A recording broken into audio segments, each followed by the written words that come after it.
The opinions expressed by the host and guests in this show are not necessarily the views of Children's Health Defense.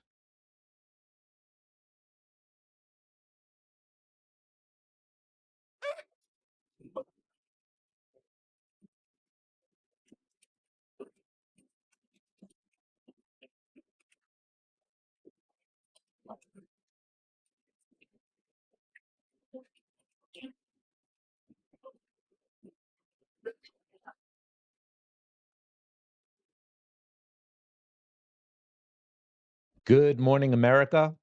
Good morning, world. Good morning, CHD. Welcome once again. My name is Michael Kane. I am the founder of Teachers for Choice. Today we have Angelo was kicked out of school for being too sick to get vaccinated. Angelo is a wonderful young man who happens to have Down syndrome. Him and his mother, Gina, are on to talk about how his medical exemption to vaccination was denied. He was kicked out of school. It's Tuesday morning right now in New York. Angelo should be in school. He is not. He is going to join us to talk about this broken medical exemption system we have in New York. And we're going to talk to his mother about just how tough this is. Teachers for Choice had this New York's attack on medically fragile children. We talked about Angelo over at my Substack. And we're just so honored to have him here today to be able to talk about this. Really, really courageous of him and his mom to come on it to discuss this. This isn't just Angelo who's being impacted by this. This is happening to kids all across New York State. We have Jane and Sarah Doe were featured in the Daily Wire. Daily Wire covered this. She listened to her doctors about which vaccines to get. Her school kicked her out. Sarah Doe has multiple immune compromised diseases, and she even has a perpetual rash that is all over her body. We have a picture of it on her back. It bubbles up off of her skin. She had tried 7 times to go get the vaccine. All 7 medical professionals said, no way, we're writing a medical exemption for you. You can't do this. And the school's denying it. Shout out to the Daily Wire for covering that. And then, her legal team and those of us who are pushing for her put out a bunch of tweets in support of it. Mary Holland, the CEO of Children's Health Defense, she listened to her doctors about which vaccines to get, and her school kicked her out. This is an extraordinary story of how New York State is putting children at risk of serious injury and death for their insistence on medical conformity. It's outrageous and must stop. It's a must-read story for sure. We also had the general counsel of Children's Health Defense, Kim Mack Rosenberg, put out her tweet as well too. And Jane and Sarah Doe's attorneys, Sujata Gibson, put out her tweet about this as well too. All of these are linked in the show notes. Definitely check it out. Please share this story. It's a tragic story about how New York's broken medical exemption system is targeting and harming, literally, medically fragile children. My partner, John Gilmore, who founded Autism Action Network, he was up in Albany just a week or so ago lobbying for the Education for All Act. That is the act that would fix this problem, that would fix the medical exemption issues, and let people like Angelo and Sarah Doe back into school. Now, I just want to go through this a little bit, and then we're going to bring on Angelo and Gina to tell their story. Back in 2019 in New York, the religious exemption to vaccination was repealed. 26,000 children were kicked out of schools because New York determined their religious beliefs and the religious beliefs of their parents did not matter. It was a tragic day. I was there for it. I was involved in that fight. But one of the big arguments made by Democrat lawmakers on why we had to repeal the religious exemption to vaccination was we had to protect medically fragile children. So I want to show these Democrats in their own words in 2019 saying how it is critical to get rid of the religious exemption because we need to protect the medical exemption and protect these medically fragile children. Let's show those clips. Yes. Protecting, of course, not only the people who are vaccinated, but also the young children who can't be vaccinated for medical reasons. Be voting to eliminate religious exemption, and we'll support strengthening the medical exemption. And for those few people that can't have it for medical purposes, well, we provide for that. No one would be or could be forced to vaccinate. Some people have said that, but that's just not the case. Vaccines carry medical risk.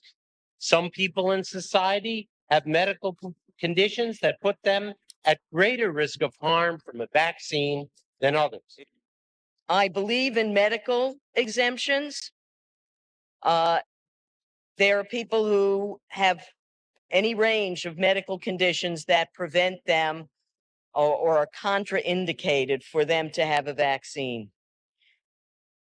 But we need to protect those people who cannot take a vaccine. We need to protect those people who cannot take a vaccine.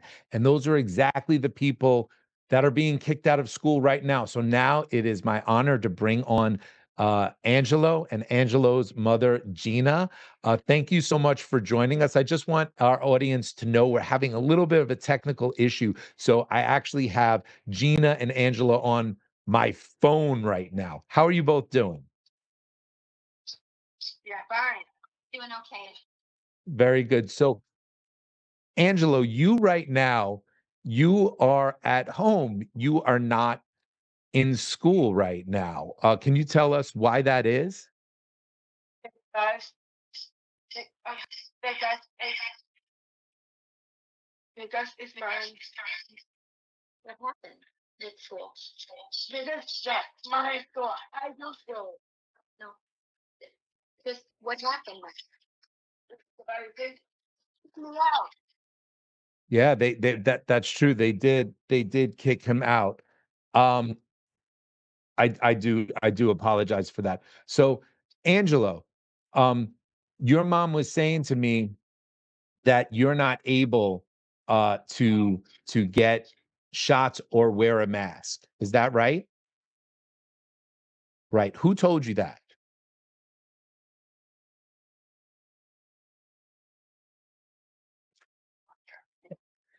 Right. Absolutely. That's true. I saw that you were wearing a shirt today. Could you show us that?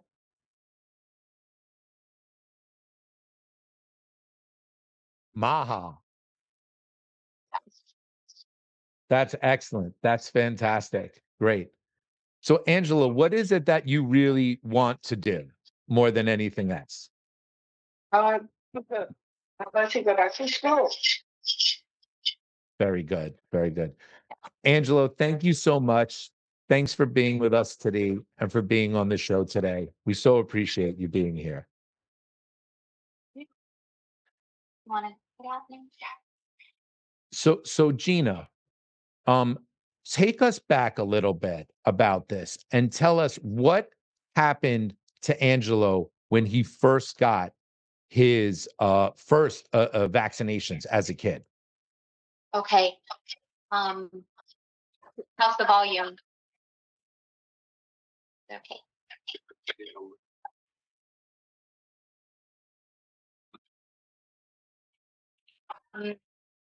So I actually found out that Angela would have Down syndrome during the pregnancy. So as you can imagine, it was a very difficult pregnancy. I didn't know what to expect or what was ahead. And then a lot of the things that you hear, it can put a lot of fear in your heart. Dread is ahead in the life that your child's going to have. But honestly, when Angelo was born, I mean, to me, he was just perfect. And despite Down syndrome, he was perfectly healthy. We didn't really have any other problems.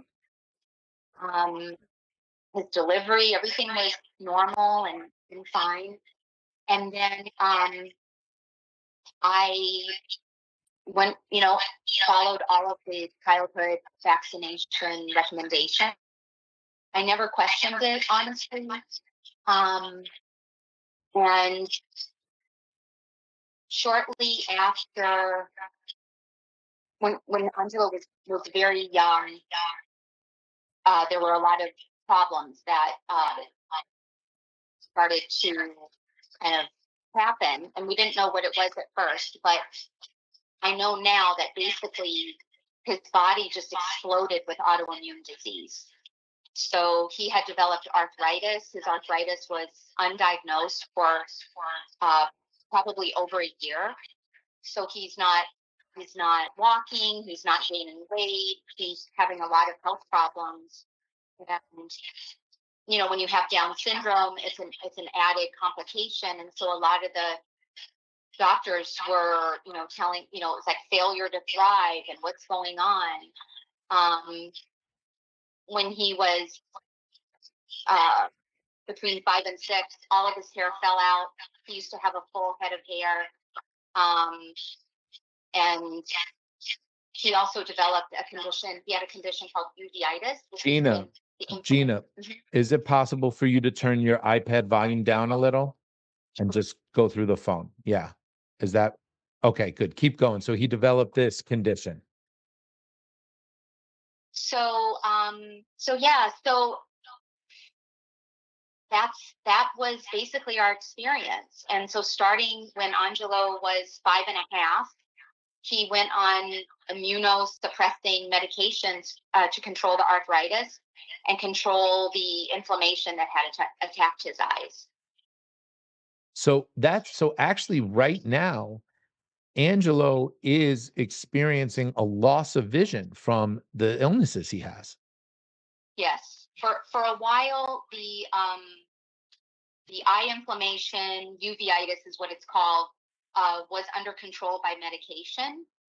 But when he entered puberty, he came out of remission from arthritis and also his eyes. And basically, the doctors we were seeing, which was in another state, they were unable to get it under control. It also coincided with everything that happened with COVID, and it took me a long time to get him actually in front of a doctor at that time. And by that time, the inflammation had really dug in his eyes. Mm-hmm. So he actually used to have better than 20/20 vision with his glasses, and now he's considered low vision. And at a recent doctor's appointment, the subject of seeing eye dogs actually came up. Wow. So I don't know what's ahead, but you know, I'm just doing everything I can in terms of trying to save his vision. Gina, and thank you so much for going through all of this and talking to us about this. And thank you to our audience for dealing with this technical problem. It's a really important story. I want to take us up to when you end up in New York and you get a medical exemption from a doctor at the beginning of this school year, and then you submit that. So why don't you take us from there up till where we're at today? Okay. So Angelo had a medical exemption in another state, and then when we were preparing to return back to New York, which New York is home, I did a little research, and I saw that New York does have medical exemptions from vaccines. So honestly, I really wasn't that worried. I just knew that Angelo had a valid reason not to receive any vaccines. And so we moved back to New York, and our doctor submitted all the required paperwork in August before the start of the school year for an exemption from basically just 2 vaccines. And then my son started school. And then everything was kind of going along. And then in February, so just under 6 months later, I was contacted and told that the exemption was denied by the New York City Department of Health. Now, when that was denied, did any doctor from the Department of Health, did they see Angelo? No. This is the exemption denial came from some physician at the New York City Department of Health that I've never had a conversation with, that's never met my son. My son, when you have a child like Angelo, the medical records are significant. I have file cabinets full of records for my son, and binders, and tremendous amount of medical information. And it's a complicated case for very good doctors. It's a lot to take in. But no, it was just sent over to the New York City Department of Health, Bureau of Compliance, Immunization Compliance, or something like that. And then you get a, basically it looks like a form letter, and it's just stamped deny next to the name of the vaccine. There's no reason given why, and you don't even, you just have no information except for the request has been denied. That's all. And unfortunately, the school just listens and doesn't question anything, or at least this has been my experience, any kind of directive that's coming from the New York City Department of Health. So then tell us a little bit more about what happened next. I believe Angelo's removed from school at some point. He might be allowed back in at some point. Just as concisely as you can, talk us through this really weird situation of in school, out of school, multiple medical exemptions. Just let us know what happened to get us to today, where he was actually out of school. Okay, so basically, there's supposed to be a process, regulations as to what the family's rights are when it comes to this. So the next step was a reconsideration, and our doctor submitted a second request for reconsideration, medical exemption. And during that time, Angelo was allowed to remain in school. And so what happens, I found out later, is that so with this second reconsideration, the physician from the New York City Department of Health will actually reach out to your child's other doctors. So the specialist. So my son has, a rheumatologist. He has an eye specialist. He has an endocrinologist. He has a lot of different specialists, and it feels as if they're just itching to deny. They're looking to find someone that will give them the grounds so that they can stamp deny. Right. And that's what happened, is my understanding, that happened with the second one, was that this physician from the New York City Department of Health reached out to one of our other doctors, and I don't even know if she spoke to him.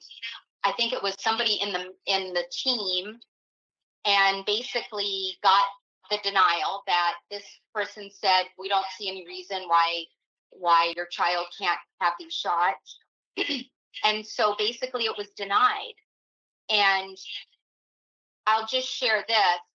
I found out that the physician from the Department of Health was trying to contact our doctor, and our doctor was seeing patients and missed her call. And so he tried to call her back, and she wasn't available. And then he tried to call, he reached out again, and he was teaching a class, and basically left a message that we spoke to the staff for this eye doctor's office. I'm going to deny the exemption. I've uploaded it into our database. And I'm not going to be in the office until the end of next week, and I won't have my phone. And the very next day happened to be Angelo's birthday. And basically we were walking to the train to go to school, and my phone rang, and it was the head of my son's school. It was about 7:15 in the morning, stating, Angelo cannot return to school today. So he was kicked out immediately. I've since found out that there should have been a grace period given at that point in the process, but he was denied that. Yeah, this is really just insane. It's a crazy process. They have no care for children. They have no care. It seems like they're so afraid of the Department of Health. The second the Department of Health says anything, they just do what they say immediately. Children be damned. If it hurts the child, that's just collateral damage. And it looks like, unfortunately, that's what happened to you, and that's what happened to Angelo. Yeah, it feels very cruel, honestly, and Yeah. just reckless. It's just, and then, you know, as a parent, obviously my son is home, sitting on the couch, not going to school, and I am trying to, you know, gather information, get information, because I know that he is entitled to a 14-day grace period, but it's as if the left hand and the right hand are not speaking. There's a real lack of transparency. You know, there are regulations that are supposed to be in place for this process, but they're not being followed, and there doesn't seem to be any oversight, or anyone is being held accountable from the New York City Department of Health. And Gina, Gina, the law that was just put up there, Lou, put that up one more time. The public health law says if any physician licensed to practice medicine in the state certifies such immunizations may be detrimental to a child's health, the requirement of this section shall be inapplicable. So with that, and with knowing that, we now have a bill, the Education for All Act, excuse me, that we are pushing for to be passed in New York, just saying, let the law be followed.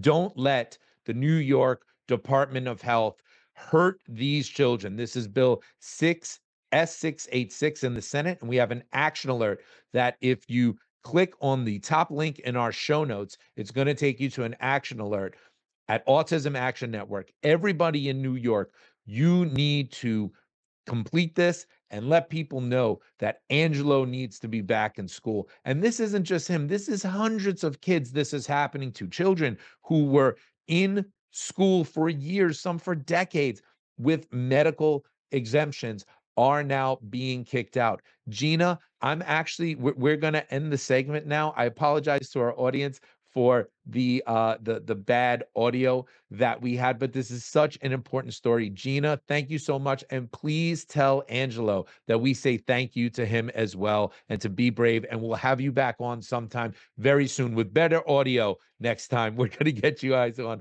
one more time. Thank you so very much. Thank you. Everybody out there, thanks so much for dealing with that. We just had a last minute tech problem. Literally at the last minute, she had her computer up, it was going great, it shut down. She got on the iPad, then the audio went off. So we do apologize, but it's such an important story. The producers and we decided to move forward with it. Please complete the action alert. The link will be to this action alert in the show notes. Every single person in New York, we ask you, please complete this because children, medically fragile children of all, should not be punished. And stay right here. Don't go anywhere, because we have another People's Study story going over the Gardasil shot, the HPV vaccines, and the injuries that shot has caused. All of June, we will be focusing on the Gardasil shot.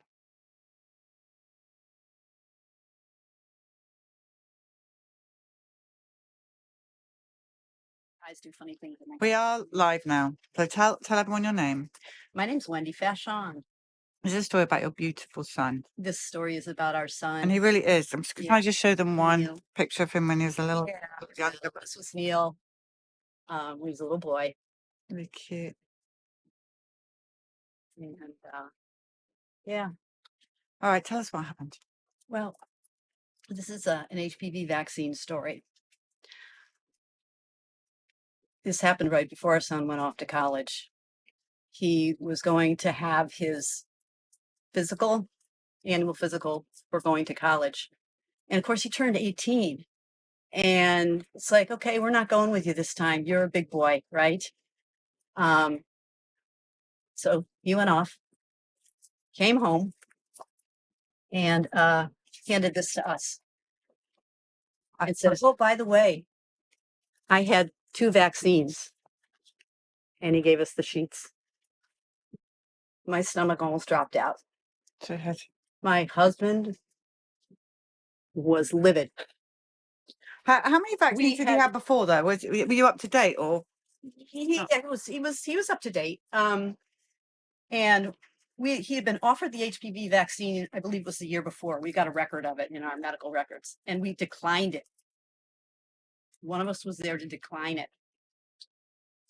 but we weren't there that time. And 18 years old, he doesn't know any better. It's like you just put out your arm and, okay, I need a shot. Yeah, all right. How old is he there? That's about the age. About the age. This was actually the year before. This was his this was the senior year. He was looking at colleges. This was on a college tour thing, isn't he? Yeah, he is handsome boy. All right, so he gets those 2 shots. And it's just like, my husband was like, something really bad just happened today. And it's just something, you just feel it. It's not something you can, how do I even explain that? It was just a sense that a parent gets, right? Mm-hmm. And I think I kind of had that same sense. And we're like, and I just wanted to brush it off. I'm like, no, he'll be fine. He'll be fine. We're just not going to get the other shots. We're just, just stay positive. Let's keep moving forward. It was a year later. It was October. And we received an email from Neil that he had a series of concussions. One was in August, September, October. He didn't want to tell us about them because he didn't want us to worry.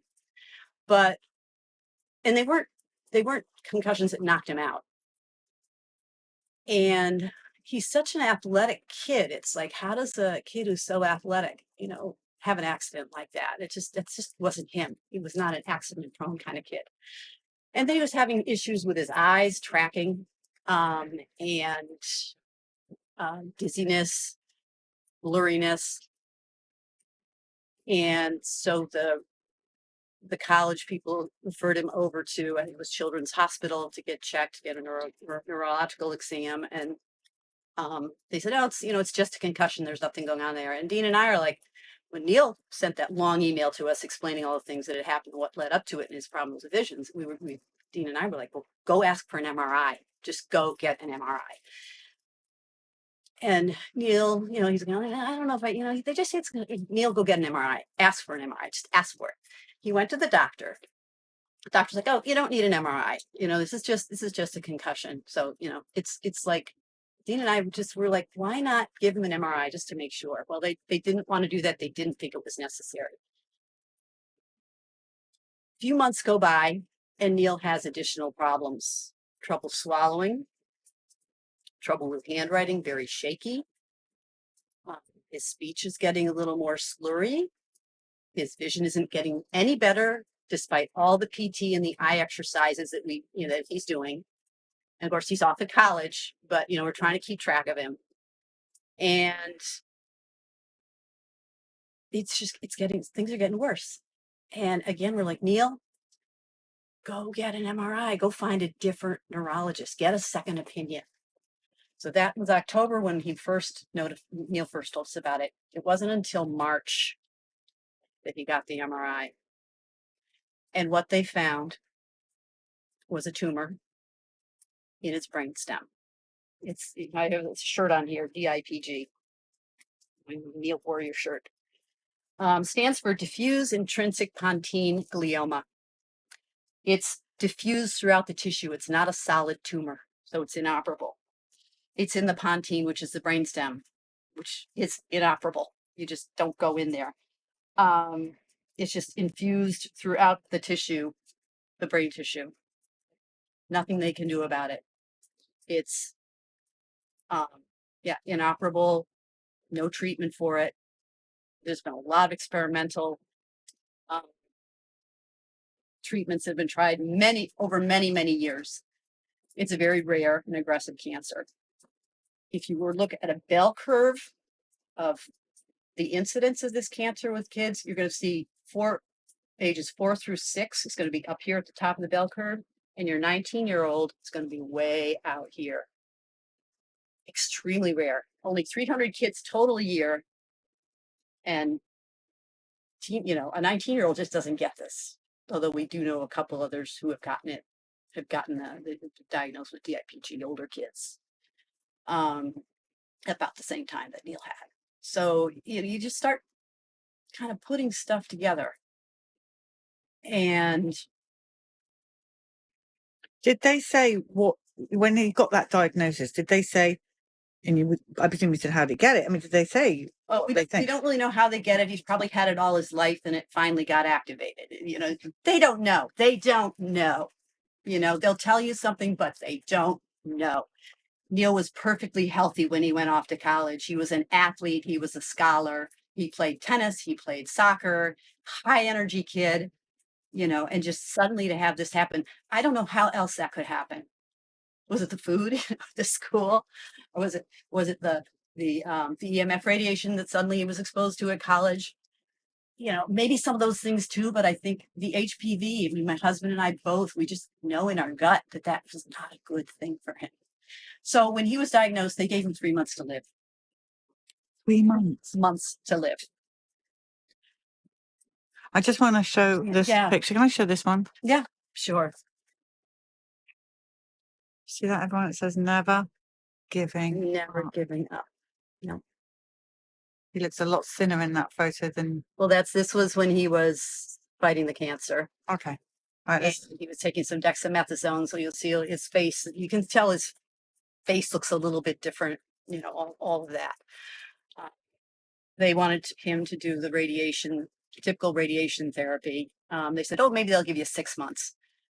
And Neil, he said, "No, what to go, do radiation for like 30 days. And what's that going to do to the quality of my life? And is it going to only give me that much more time? No." So there's a lot more to our story about what happened. We did pursue a treatment down in Houston. I don't know if you're at all familiar with Dr. Brzezinski. Okay. Just as Neil was, shortly after he was diagnosed, the Brzezinski Clinic was opening up a brand new clinical trial, specifically for DIPG patients in 4 different age cohorts, which was really interesting because Neil didn't fall in, like he was too old to be in some of the clinical trials for young kids, and he was too young to be in the clinical trials for adults. He kind of fell in this gray zone. But this trial was 4 different age cohorts, and the patients did not have radiation was not a required prerequisite, whereas in all the other clinical trials we were looking at, radiation was required before getting the treatment. Now, this gets really interesting because, oh man, where do I even go from here? It's really quite something. Had the way the whole thing's rigged. But anyway, Neil, we got him. We got to Houston. We went through all the qualifying steps to get into the clinical trial. Neil was the first to enroll. We got the catheter in his chest. And the day we were ready to do the infusions, the FDA notified our doctor, Dr. Brzezinski, and stopped the trial. They basically, they said, "We're closing the trial." One kid enters who's not had radiation.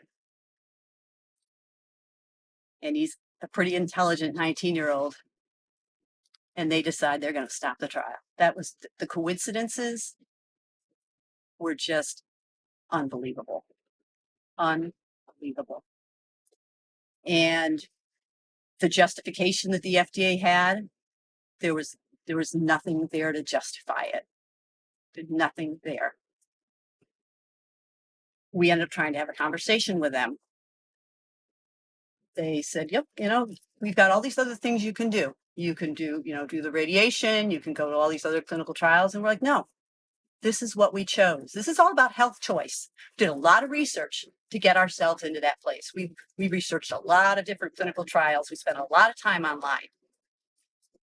And we were being blocked. Okay. We ended up trying to talk to the FDA. That was an ugly conversation. They didn't want to hear it. So we had to hire a lawyer. Here you got a kid, okay, who's been given 3 months to live. And the FDA is going to say, no, you can't try that. Who are they to tell someone who's in his situation what he can and cannot choose to do? And the risks were not the treatment, non-toxic. The risks were like having your sodium too high or having your potassium too low, but there are things you can do to address that. When you do regular blood testing, which we did twice a week, we had it all under, we knew what we were doing, and we were being blocked. We got a fantastic lawyer here in Rhode Island. Neil was completely kicked off on May 1st. We got a lawyer and we got him back on by, I think it was May 21st. We filed a court against the FDA, and Neil won the case to pursue his choice, his right to try this treatment. Neil, if doctors had said what would have happened to him, they said he only had 3 months to live. We returned that time. That was June. He would have been dying by June. We returned from Houston by June, back at home, and Neil was doing great. And he did well throughout the summer.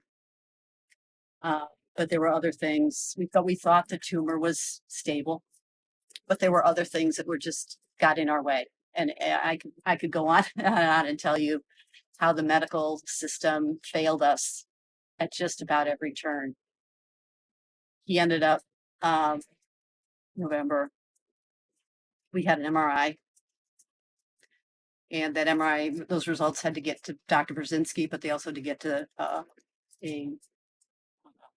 radiologist down in, or not, radiologist down in Houston to give the reading. That doctor delayed the reading by 3 weeks, and there was hydrocephalus in Neil's brain, and we didn't know about it. 2 days after Thanksgiving, Neil had a regular Thanksgiving meal. 2 days later, Saturday morning, he didn't wake up. He was in a coma because of the hydrocephalus. I didn't know whether to just let him go at that point or whether to call 911. And we ended up calling 911, and we rushed him to the hospital, and he had a shunt put in, and he got drained. But at that point, the damage was done. He was in a hospital, and once you go in a hospital, it's trouble. It's just trouble. We brought Neil home for Christmas, and I know there's a picture here. I will find it for you. I think there's a couple of them here. I would love to show you. Yeah, well, let's go through them. What? Let's go through them with everyone. So this picture was when he ended up in the hospital that first time. We had to have Neil that bald head has nothing to do with radiation treatment or chemotherapy. That bald head was because he had to have the surgery.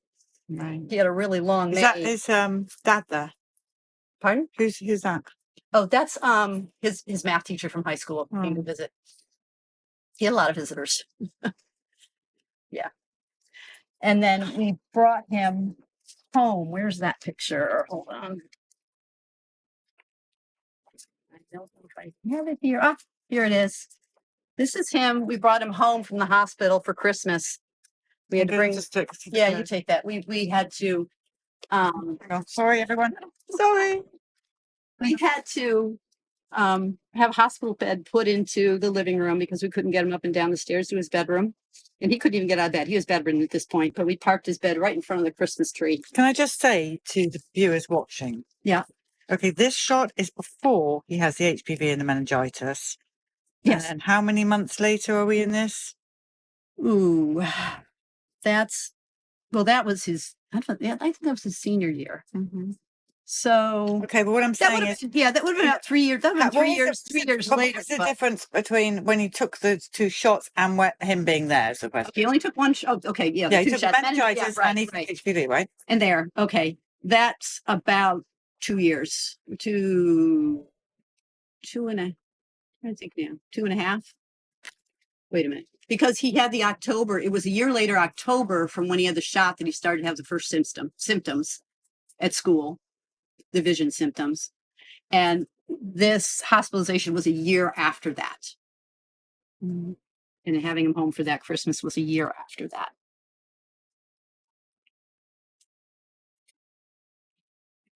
And there's one more picture of him. Oh gosh, this one. Okay, this one was in hospice just before he passed away in February. We're watching the Super Bowl game. That was the one where Tom Brady made the most amazing comeback. And I said, oh my God, I wish my son could make a comeback like that. But it wasn't meant to be. Neil passed away on February 19th. We were in hospice for about 2 weeks. All his friends came to say goodbye, all his teachers, all our friends. It was like a living wake for 2 weeks. We had visitors coming in every single day to say goodbye. He was an incredible kid, and HPV took him away from this world. He was going to do great things in this world, and HPV took that away. He was ready to rock the world.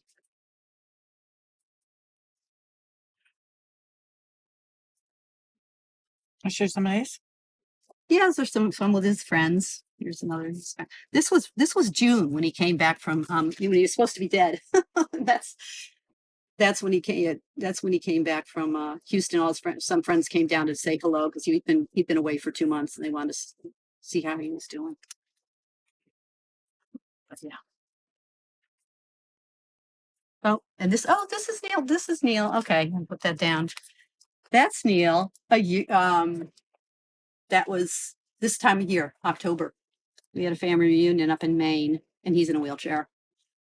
This was before he ever went into the hospital, but he was getting weaker, and he needed, at that point, October, he started using a wheelchair to get around. So that's the story. So what's your advice to mothers listening and their kids are going off to college, and what can we do? How can we prevent this? Don't let your kids get the HPV vaccine. I don't know if anybody saw the expose that just came out recently about HPV. It's on Children's Health Defense. And wow, I think I can remember right at like an hour, 14 minutes when RFK Jr. does a quick little 4-minute thing and bam, bam, bam. There you go. There it all is right there. Don't take this. There's a lot of information already out there about the damage that it's done to girls, lots and lots of girls. I don't know about the boys. I'm gonna have to get the book out there outside the bus and read it, because I don't know if I'd be able to take it though. I've been through so much, and to read these stories, they are so heartbreaking. What these kids go through. Get the book, buy that book, and you will see what's been going on. Honest to God, because those stories are more powerful than anything. The FDA will try and feed you all the data they want or don't want you to have, but you got to look at the stories. You got to look at the anecdotal evidence.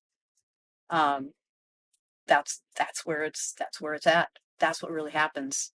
You got to watch out for your kids. The other thing I will say is, if your kids are in any kind of risky situation and they're around 18, 19 years old, get a power of attorney thing. So if anything happens to them, you have control over their medical information, because you don't want to lose control over that. You want to keep control over your kids. You want to help them with their health decisions. They're not old enough, mature enough. Maybe a few of them are, but I doubt it, to really make the right health decisions. Educate your kids about this. How are you doing? How's your family doing? How are you coping? We're doing fine. It's been a few years. Right.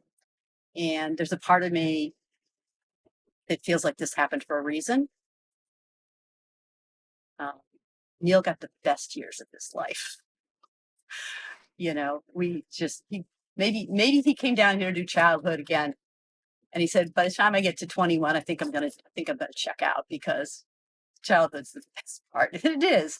My best years were not my childhood, but the childhood I spent with my own kids, with their childhoods, and all the fun that we had together. And I had that. No one could ever take that away from me, ever.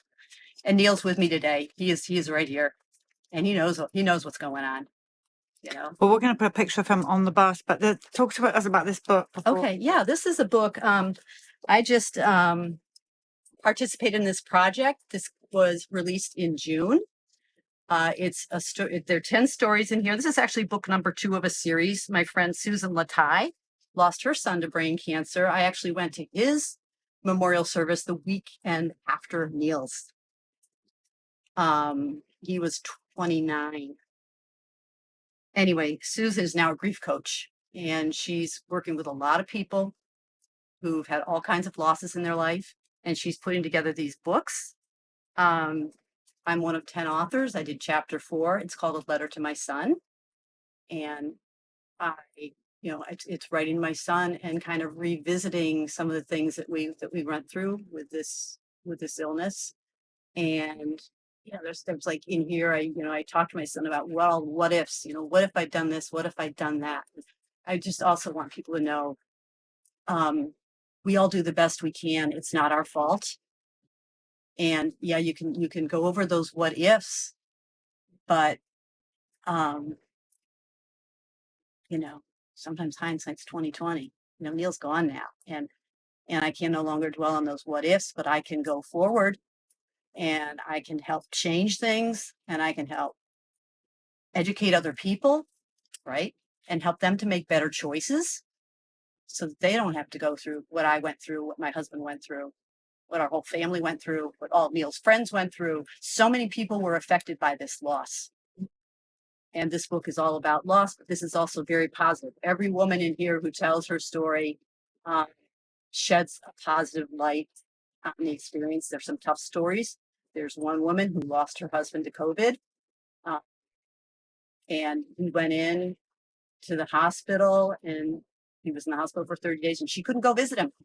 Yeah, we've heard that story a few times. I'm sure you've heard that story many times. So, well, look, let's write his name on the bus. Let's get a photograph of him on there. And thank you for warning people. Yeah. Thank you for doing that. And we're really sorry. And, one other thing, can I? Sure. I just want to say, just let people know about the work that I'm doing now. This is I write for this magazine, Natural Awakenings, but then I also have this radio show, Story Walking Radio Hour, storywalking.com. You can find it there. You can find a Dream Vision 7 radio network that I do the show with, and go on the Sustainable Living tab and look for my show, Story Walking Radio Hour. And I'm looking at all kinds of environmental issues that affect our health. Cancer is caused by a lot of different things, everything, pesticides, electromagnetic radiation, PFAs in water, the list goes on and on and on. And we have to address these things, but a lot of people aren't aware of it. And I'm all about education. I'm educating people right today about the HPV shot and about DIPG cancer.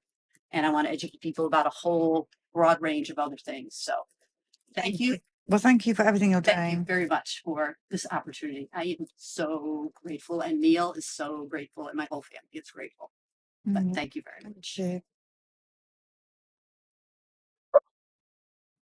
This and all CHD TV programming is made possible by generous support from viewers like you. Please consider making a contribution today to keep our programming going strong. Thank you.